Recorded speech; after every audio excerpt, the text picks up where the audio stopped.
समय दिया है और उसमें अपनी पूरी चीज़ें जो भी मेरे साथ हुई हैं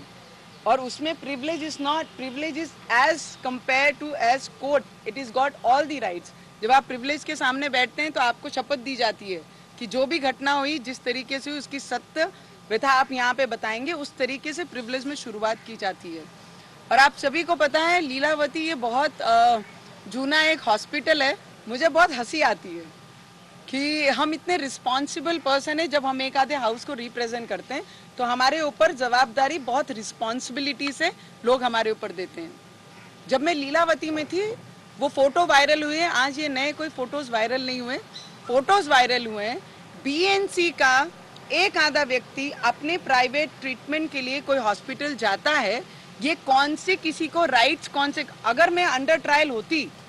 अगर मैं जेल से उनके कस्टडी में होती और हॉस्पिटल जाती, so then the department has all the rights कि मेरे अगेंस्ट वो जो इंक्वायरी करना है वो हॉस्पिटल से कर सकते हैं, उनका ऑफिशियली वो डिपार्टमेंट का है, बीएनसी का नहीं है, कोई भी मेंबर का नहीं है।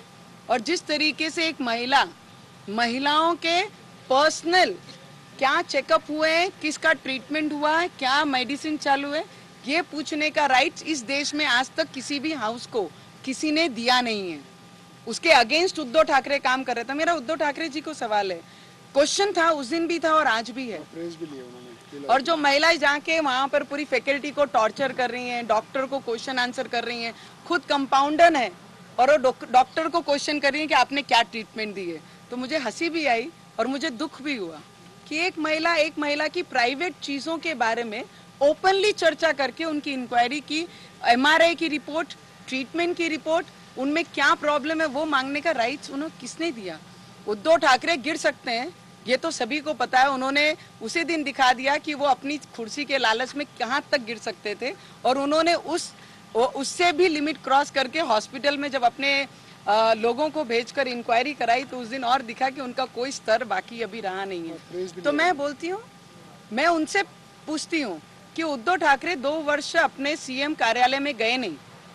उन्होंने उसका एक ही रीजन दिया कि भाई मेरी तबीयत खराब है, इसके लिए I can not afford to move out from my house and I am scared of corona, इसके लिए मैं घर से बाहर नहीं जा सकता हूँ।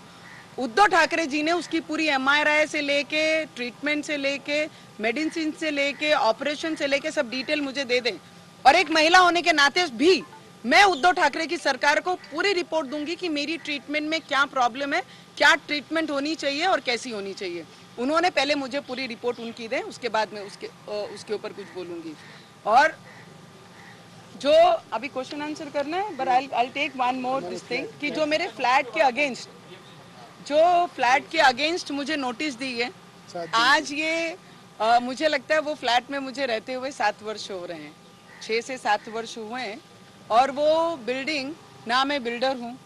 ना वो प्रॉपर्टी की मैं हेड हूँ या मालिक हूँ, किसी ने बनाई, मैंने खरीदी और मैं उस घर में रहती हूँ। ये सीधे से, और कई परिवार उस घर फ्लैट में रहते हैं, बिल्डिंग में रहते हैं। उन्होंने सडन ऑफ 124 लगाई, हम जेल के अंदर, तब वो नोटिस हमारे गेट के दरवाजे के बाहर लगा के जा रहे हैं। इंसानियत तो जिंदा ही नहीं रही है, और आपने ही परमिशन दी है। ऑनर को, जो बिल्डिंग के ऑनर थे, जिन्होंने बनाया, बिल्डर को सब दिए, आज नोटिस लगा के गए हैं। मुझे ये उनसे एक प्रश्न पूछना है कि आप गिरोगे, अभी तो कितना गिरोगे?